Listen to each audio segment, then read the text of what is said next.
Hey everyone, welcome back to Dev Interrupted. I'm your co-host Conor Bronsdon, and today I'm delighted to be joined by Dr. Andre Martin, author of Wrong Fit, Right Fit. Andre, welcome to the show. Thanks a lot. Good to be here. Yeah, it was really wonderful being at your book signing last night and seeing just the incredible energy here around your new book, Wrong Fit, Right Fit. I had a chance to read a couple chapters last night, and so I'm looking forward to hearing from the source himself. You're an organizational psychologist. You've got over 20 years of experience in talent management and team management. And I know you've worked on employee engagement and culture with global giants like Target, Nike, Google, Mars, and Disney, just to name a few. As a champion of this kind of idea of purpose-driven culture, purpose-driven organizations, you've really helped companies spearhead value-focused digital transformations. I know it's a lot of words, but I promise we're going to unpack them, folks. And what was the inspiration behind this book? How did it come out of your work? Yeah, the inspiration around the book, I think like most books, there's probably two pieces to it. The first one is just my personal journey, right? Looking back over 20 years of working at really great, really interesting, and very distinct companies, and knowing that, hey, some of them really worked for me because they allowed me to do work easily. Others were great learning experiences, but the experiences were hard. And so I think that personal experience is always where a writer starts, right? And then from there, it's been this one number that's been on my mind, in my grill, sort of keeping me up at night, which is $7.8 trillion of lost productivity in the workplace today, estimated by Gallup. I look at that number and I'm like, it's just too much. You know, it just means that there's far too many people who are sitting at their desk in their company and really not feeling like they're able to do their best work. And that's my cause. I think everyone deserves that opportunity because we spend so much time at work in our adult lives. I love that you're trying to make this really important piece of our lives better, because, I mean, even if I work just an classic 8-hour day, that is still, probably half of my waking hours per day, maybe a little less, maybe a little more, depending on the person. And that has such a deep, resonant impact in how people feel day to day and how people go through the world. So I love that you're thinking about that. And I know that when you set out to start writing this book, you didn't quite have that as your mission. You had a related mission. I did. How did you decide that this was the direction that this needed to go? Well, I'm a geek at heart. So I'm a researcher, I have a PhD. I love sort of digging into a problem. So the first thing I did is after agreeing with the publisher to write a book on culture, I thought it was going to be about culture in this new era of work. Yeah. Right, so how do you build a really great culture given that we're hybrid and we're remote and all these different factors? And so I started talking to people that I know, that I respect, people that are either running companies, in companies, thought leaders in the world. And what became really clear in those initial conversations was that there's just not one way, right? This idea that there's good or bad culture, that there's toxic or engaging cultures, it just didn't hold true on the margins. There was something else happening. And so in the late conversations, it became really clear that, no company in the world sets out to create a poor experience for their employees. Right. If you think about it, it'd be counterintuitive to business, right? Why would I ever want to put my employees in a place where they are stressed or burn out or not able to be productive? There's just no way you can succeed. So something else is afoot. And as I dug in, it became really clear that maybe it's about a mismatch. Maybe the way that a company likes to work doesn't actually fit the preferences of the individuals that are there. And right there, we start to feel like we're slogging through mud. And that was the genesis of all these interviews, to kind of ask successful leaders, tell me about your right fit experience, the time in your life when you had a deep and sort of authentic dedication to the way a company worked day to day. And then tell me about a time that wasn't true. And in those conversations was just the body of the book. It just started writing itself. I'd love to dig into those wrong fits to start with. How do you identify as an individual that you have a wrong fit? And then also, how does a company identify they have an issue with a lot of wrong fits? Yeah, so I think the easiest way to know is a little exercise I have in the book, which I ask people to write a single sentence with their dominant hand and then their non-dominant hand. And when you write with your non-dominant hand, you probably tried it. There's a few things that are true. I did. First page of the book. Right? Yeah, how did that feel? It was weird. It was hard. I will say I had shoulder surgery this year on my dominant hand, so I've gotten a little better this year about it. But even so, just the experience was very challenging. It's challenging. People describe it as stressful. It's frustrating. Definitely. I don't feel competent. The quality's not as high. I end and I do not want to do it again. And that's sort of the great visceral feeling that people have in these wrong fit experiences, right? How do you know you're in a wrong fit? It feels like everyone else has a secret decoder ring for success except for you. You reach Sunday night, and instead of being excited to walk in the door on Monday morning, you have the Sunday scaries. You're dreading it. While you're at work, you feel like work is harder than it should be. You walk out stressed. You try to work harder. You end up pulling from your life because you only have so many hours in the day. And in the end, it leaves you burnout and exhausted. Those are the things that interviewees told us what was true in these wrong fit experiences. I think if you're a company, if you're a leader in a company, you have a lot of great mechanisms you can use to hear your employees' voice, right? We have engagement surveys, we have town halls, we have all of these assets. But I got to tell you, it's pretty simple. Walk around your office, ask people how they're doing, right? Engagement is something that you feel. Commitment is something that you feel.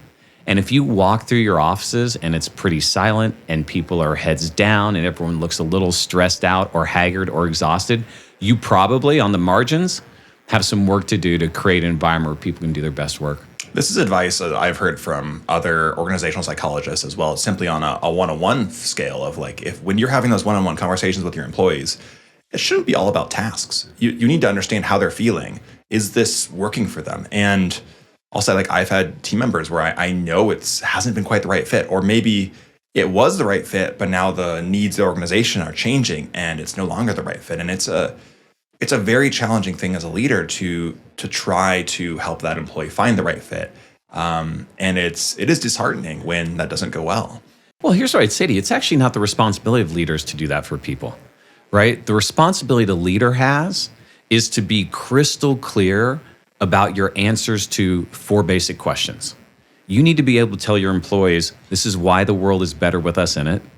You need to be able to be explicit about how we make money. You have to be able to tell them how work gets done. How do we collaborate, solve problems, manage conflict, socialize, develop, give feedback, all those things that make up work. And then you have to tell them your unwavering promise to them for working here. And the thing is that I'm watching in this conversation right now is it used to be in the days of decadent growth, we could just hire someone, give them a computer, set them in a seat, and they're fine. Yeah. Now those cycles of re-recruitment, they're shorter. And my advice to leaders is to say, hey, in any given year, if you were leading me in any given year, you probably have 1,000 touch points with me. How many of those are you using to re-recruit me back to the company through those 4 questions? And how many of them are you using to just simply get more output out of me? And I think if we looked at the world that way, it becomes pretty simple. Your job is simply to remind me why I matter and why it's good for me to be here. And then the choice is up to me. Right? If you tell me and you're super crystal clear and it doesn't work for me, that's okay. It's better for me, it's better for you. But sometimes what happens is I actually love working for you. I love being here, and I'm just getting distracted by the noise.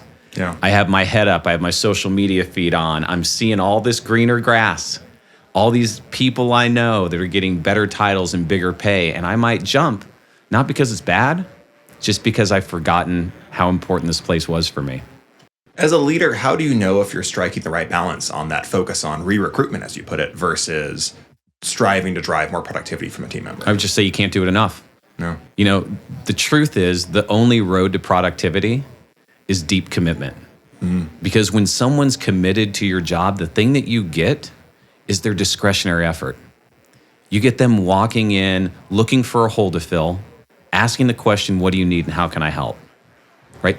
Productivity sort of, you don't have to worry about anymore. Right. If Right? they're Because bought in, it'll flow from that. they're bought in and you're getting crystal clear. You're telling them why the world's better than us in it. You're telling them how we make money, which is essentially telling them what their priorities are.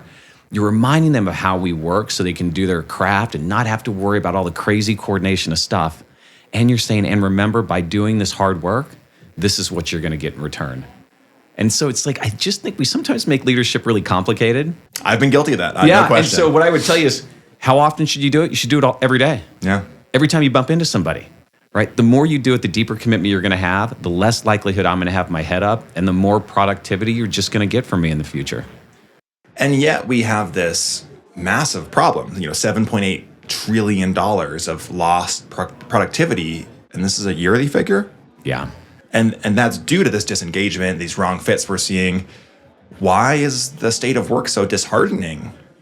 There's a lot of reasons why, but I think you first got to just unpack that number, right? It's a really dire time for many corporations, right? You've got 1 in 3 new employees who are leaving their jobs in the first 90 days. Even the employees that stay there for 6 months. I'm sorry, let me just clarify. 1 in 3 employees? Estimated by JobVite, 1 in 3. Wow. 30% of new joiners leave their job in the first 90 days, citing 3 issues, right? The first one is they don't see clear learning opportunities.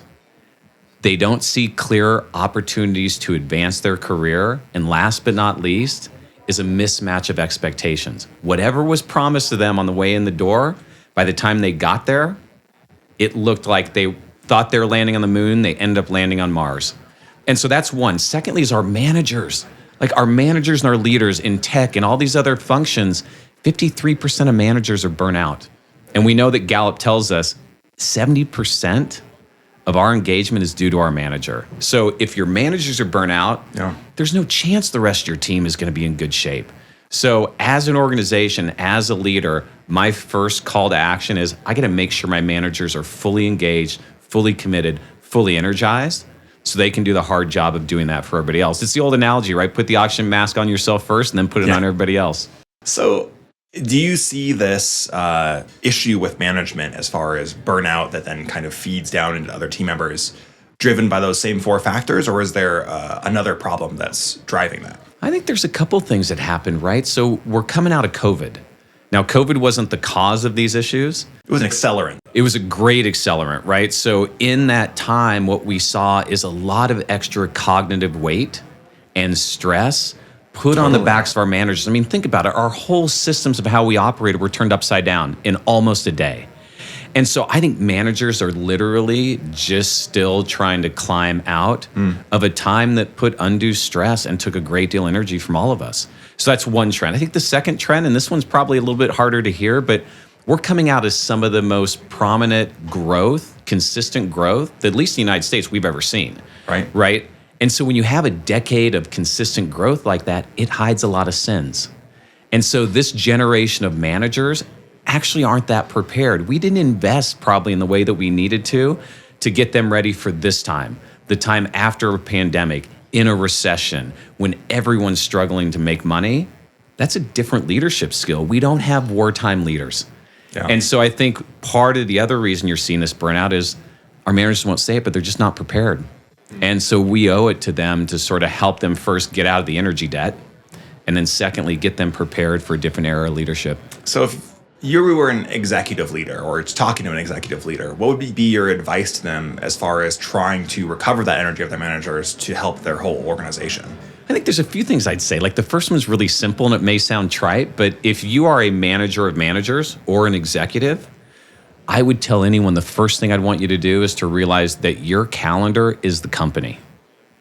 Your relationship to time, the meetings you choose to have, the cadence at which you choose to have those meetings, that is going to create the calendars for everybody else. And I think often we don't stop and have enough intention to sort of look at our day and say, hey, am I having $1 million conversations? Am I adding legitimacy to the right things? Am I keeping people focused?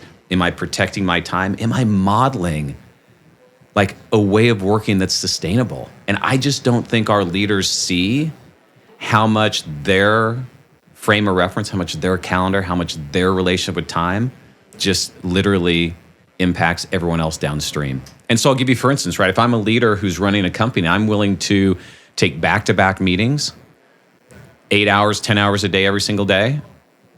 That's basically the expectation for everybody. Yeah. Right? So I think we have to sort of stop and go, hey, we are out of the crisis, right?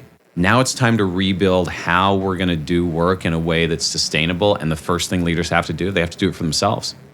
I have to say, I'll give credit to my co-host, Dan Lyons, who's not here right now. He's the CPO and co-founder of Linear B.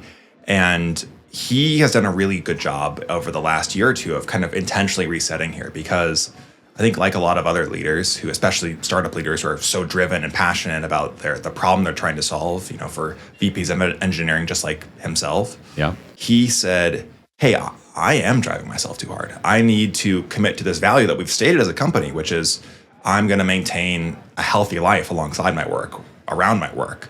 And again, I'll give him credit. Like he sat down, this whole year he's been going to yoga twice a week, and he's like, this is a clean calendar block, and it's not a calendar block that lives after work. It's, hey, I'm going over lunch on Fridays. I'm going to go and take an hour yoga class, and I'm going to intention set every week. I love that. And it's been impactful for me, I'll say, because I love my job. I'm passionate about it. I'm driven by it, but I don't always have the healthiest relationship with it sometimes, and because I want to dive into it, I want to solve these problems. And I have to remind myself that it's okay to pause. And then in fact, that'll be positive for me to be healthier, to be more present, to be less stressed and helter-skelter about it. And I'll give credit to Dan on leading on that and helping our organization see that that's okay and being public about that. Well, I want to give credit to Dan too, because one of the things that is super clear in sort of the research we're seeing today is that very few leaders understand that their espoused values just aren't matching the felt experiences of their employees. So in essence,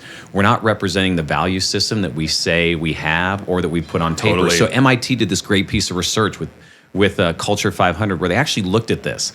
It's the first piece of research that's gotten to the bottom of this issue, which is they took all the espoused values of all these great culture companies, and they basically looked at the annual reports and videos of the leader and career sites and all these pieces of information, and they looked at how many times was a value stated by a leader, and they ranked those and weighted them from most important to least important. And then they took that set of values, they went over to the employee review sites, and they looked at how often do employees describe the company through those values. They found zero correlation. Wow. Right? And so right there, you're creating dissonance that's just driving down engagement. I hear you say we're this, my felt experience is this, therefore there's no way I'm going to stay committed and engaged. So Dan is an example of what every leader is going to have to start doing is, if you want to state a value, you better be super ready to stand for it. Every single day, all the time, in every public moment, because the minute you don't, you're a hypocrite. Yeah. And so I love this idea. And I also love the other thing that Dan's doing intuitively, and maybe he realizes that maybe he's not, by putting times when you're regaining energy. Human energy is finite. Opportunity isn't. And so if our companies don't start seeing that a part of performance is actually the renewing of energy, we're never going to get it right. I remember when I used to lead these large teams, Google and Target and Nike, one of the performance goals every team member had was, what are you going to do to make sure that you have the same level of energy at the end of the year that you had coming in? And I didn't care what it was. I didn't care what they put there, but I held them to account. For some people, it's, I'm going to schedule all my vacation at the beginning of the year. For other people, it was, I'm going to take a yoga class on Wednesday and Fridays. For other people, I'm going to take a full break for lunch and actually go eat and spend time with people. Desk. Yeah. And I'm like, I didn't care what it was. All I cared is that everyone understood that renewing energy is just as important to me as utilizing it. I think that's a really smart thing to do, and making folks think about it and holding them accountable to this positive approach. And we've spent a lot of time so far in this conversation talking about what leaders can do. And I think that's really important. A lot of our audience is leaders. But I think we also should talk about individual careers, because that is such an important element of your book. Yep. And how people can understand if they have the right fit, how to find the right fit. And whether you're a leader or someone who wants to be a leader, or you're very happy with being an IC and just want to continue to grow your career and be at the right companies, this advice is very important to you. So I'd love to ask you, what's the approach that you think people should be taking to finding the right fits? Well, even more important in this conversation maybe is what my interviewees told me was their strategy to finding right fit, right? So I talked to over 100 people over the course of a year, and there's a couple things that stood out. Right, when I asked people about these wrong fit situations, one of the most interesting things to me was, I said, hey, when did you know? When did you know it wasn't a right fit? And they would pause, they'd take a little bit of time, and then they'd sort of put their head down and shake it and say, you know what? I knew at the interview. Wow. I knew at the interview, and I just didn't pay attention to my spidey sense because it was a better title, it might have been better pay. I just really wanted to get out of my job. I felt like I was stagnant. And so they ended up making a decision that they knew wasn't right for them, and all of them knew it early on. And what happens there is that we actually have some tripwires in our brain that can cause us to make that mistake, right? So when you think about confirmation bias, let's say there's all the truth about a company you might want to join, right? And you're motivated to make that decision, you're only going to pay attention to the information that confirms it, right? Yeah. Really dangerous when you're trying to make a decision like, do I stay or do I go? Especially when you see like a shiny number, like, oh, this new salary. That's exactly right. Or the other thing that's true about job interviews, and we know this as well as anybody because we've both done them, is they're first dates. Yeah. You're the interviewee, you're on your best behavior, your best clothes, your best prepared answers, the error-free version of your resume. And I'm a company, you think I'm going to tell you anything but that this is the best place to work in the world? That seems unlikely. Right. And so we're sort of in this process where we're not actually getting to the information that matters most. So two things I would tell any talent. First one is, before you jump on a job site and you start looking for a new job, you have a lot of work to do. My interviewees told me if there was one thing they wish they would have done, it would have been a ton more self-reflection before they ever opened a job advertisement. And in the book, we have these excursions, right? So they're actually built to help you get as clear as possible about some fundamental questions. First one is, what do you value in big decisions, right? What are you solving for right now? How do you like to do work? What kind of leader do you like to work for? Where do you want to be in 10 years? Yeah. Right? All of these questions start to do one thing that's really important in a job search, is they help you discern the signal from the noise, and they help you have intention. And I think that's probably the best thing in the world that talent can do, is have that intention. And then you got to ask better questions. At the end of your interview, you have 5 minutes. We waste those questions. Tell me why you love working here, right? They're kind of throwaway questions. We give layups because we think that's what interviewers want. That's your chance to get really clear about some fundamentals. And so in the book, we have 10 or 12 sort of questions that are a little bit different, a little bit more pointed, might help talent get a little bit clear about where they need to go. Can you share one as an example? Yeah, I mean, one of the first ones, and also share a strategy I have. One of the first ones is like, tell me about a person who's joined recently that has been a tremendous success. Tell me about who they are. Tell me where they came from. Tell me what they value. Tell me how they get work done. Tell me what they did in their first 90 days. Like these questions that get at a level of depth around a person that's successful. Because then without giving away anything, you can kind of find out, hey, are you that person? Are you willing to work 12 hours a day, including weekends? Like that might be what it takes. And so usually you'll get a little bit more information because you'll ask them to talk about a real person, not a fake one. Tell me about a real person. What's their name? And then they start to open up a little bit more and they'll start giving you some better information. The other thing I tell interviewers every time is the interview is probably the place where you're always going to get the least valid information. So my strategy again is to say, hey, let's say I want to join your company. The people I would talk to that I'd actually interview is someone who had been at your company for at least 3 to 5 years and they recently left. Why did they make that decision now after being there for such a long time? Well, the first thing is being there a long time means they actually know the company. Yeah. Right? Someone who's been in a company for 6 months doesn't probably really know how the thing works. And they're going to be a bit jaded because they probably came in and went back out. Someone who's been there a while made a commitment. They saw something. And they just left, which means they're going to be brutally honest about it. That's a really interesting strategy. And I think a great one that folks can apply if they want to do a little extra research. Yeah. And given how important it is when you make these decisions, that feels like a logical one to approach.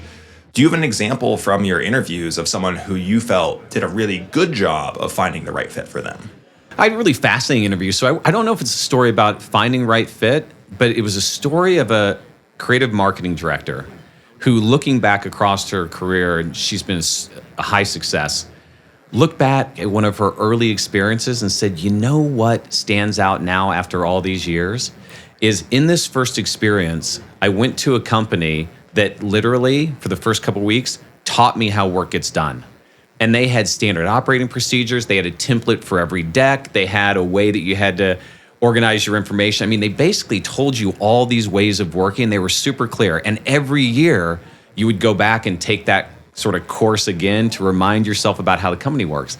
And she's like, when I was originally there, I thought that was really constraining. I mean, I'm a creative marketing person, right? I want to have freedom and I want to do all these things and I want to do it my way.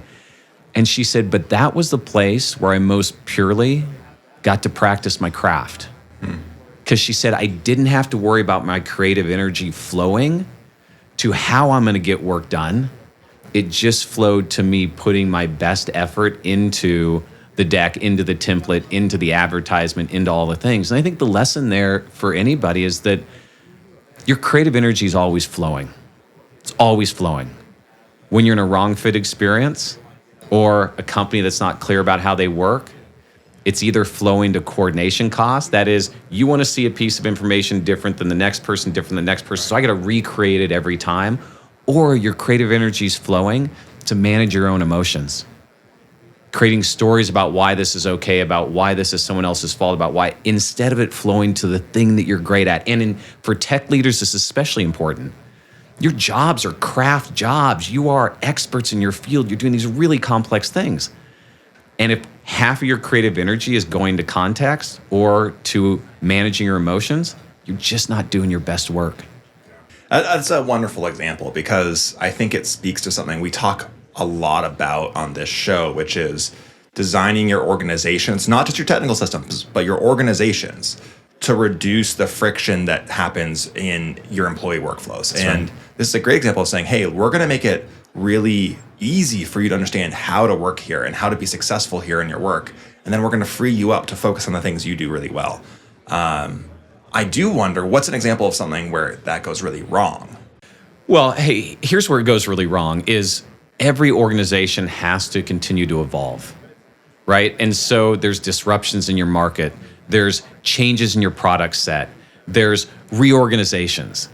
And often I think in those moments, we have to realize that, hey, we need to bring everyone and teach them how to do work the right way right now. And then if we shift or move or change or something disrupts us again, you know what you got to go do? Do it again. You got to teach them again. And we don't do that. We just sort of push through it. And so, over time, we start to lose the very sort of secret decoder ring that made us great in the first place. And so when you're a growing company, you are a growing company and you're still relatively, what's your size? How many employees? A little over 100 right now. Yes, you're at 100 employees. Now, here's the deal. If you keep growing, you're going to hire another 100 employees. And if you're not careful, you know what happens? It happens to every startup I work with, is that next 100 comes in, they bring their technical skill. They bring their brilliance of working at scale. You know the other thing that's in their backpack? How they work. How they work. Their work principles, their favorite platforms, their favorite practices. You'll see it almost immediately in that everyone will bring their favorite project management tool. Oh, and then everyone's like, there. And then you're on Monday and you're on this and you're on that and you're on all these different platforms. You're like, what happened? And then the founder wakes up and goes, I didn't even recognize this place anymore. Yeah. And the thing is, it was kind of our own fault. Every time you bring in a new person, the most important thing you need to do is to teach them and show them and mentor them into how this company works. Otherwise, you're going to lose yourself. So, given these concepts, what's your advice to individuals who are looking to craft a powerful, successful career over the long term? Well, there's a couple things. First one is you got to know what kind of career you're building. And there's sort of three types I talk about in the book, right? There's a career that's of company. That means I've found the product, I've found the place, I'm a diehard consumer and believer in whatever we do, and I want to spend 20 years there. Then there's careers that are of craft, right? And those careers are, I want to be so deep in this narrowed field that I want to be the best in the world at it. And then there's careers that are of cause. There's an injustice or an opportunity that I want to either upend the injustice or figure out the problem or opportunity. And so I got to follow the energy of whoever's working on that thing. And often we don't know what kind of career we're actually creating. And I'll tell you, and it changes over time. Like I was a craft person my whole life, right? I was going to be one of the best in the world or try to be in culture and leadership. I couldn't stay at one company to do that, right? If I only saw one way to do that work, I'm kind of useless. I'm probably good for the company, but not good for the profession. And so I purposely had, in my mind to say, hey, I am going to move companies quite a few times in my career because I got to see it all, right? I got to see how many different ways you can do this. Now, since I've sort of left my last big job and I've written this book, I'm finding I'm more about cause, right? I want to solve this $7.9 trillion of lost productivity. And so I'm going to the places that are interested in that conversation. I'm heading to companies that are willing to think about, hey, maybe I want my brand to be come to work here and you'll walk out healthier. I'm coming to conferences where they're having conversations about culture. And I think you just got to first know what kind of career you want. And then you got to know what you're solving for right now and where you want to be in 10 years. And I just don't, when I talk to people about their careers, not very many people are very eloquent in either of those three questions. I think so many of us spend our time dealing with day-to-day tasks or maybe quarter-to-quarter challenges. Yeah. And a really strong trait of all successful leaders I know is they start thinking a year ahead, 18 months ahead, 5 years ahead. That's right. And even if they don't have the full outline of 10 years, they have an idea. They're like, oh, this is what we could be. This is what I could be too. And so I love that you bring this up because I think that kind of planning on a regular schedule, taking the time to sit back and say, not just on what do I want to do this year, but what is it? Where do I want that to get me to? What's that stepping stone towards? Because as humans, it's so easy for us to think about the instant gratification. That's right. And to get caught in these loops, whether it's a TikTok video or the next thing I need to do at work. Or the next big job with the next big title or the bigger paycheck, which we know that has no long-term impact on job satisfaction. Yes. And so the advice is, and you're getting at it, is anytime you're in a transition, go back and do those reflection exercises again. If your company is going through a big disruption, on the heels of that, look at the company again. Is it still the right place to be? Anytime you are getting ready to look for a new job, do those self-reflections. Anytime you end up moving cities, take a look at it. So anytime you're on the cusp of a transition, make sure to do that diligence. Take a moment, take a deep breath, take 3 steps back, open your eyes really wide, and ask yourself what you want. I think that's a wonderful note to end this on. I'm really excited to read the rest of the book. Andre, thank you so much for taking the time here.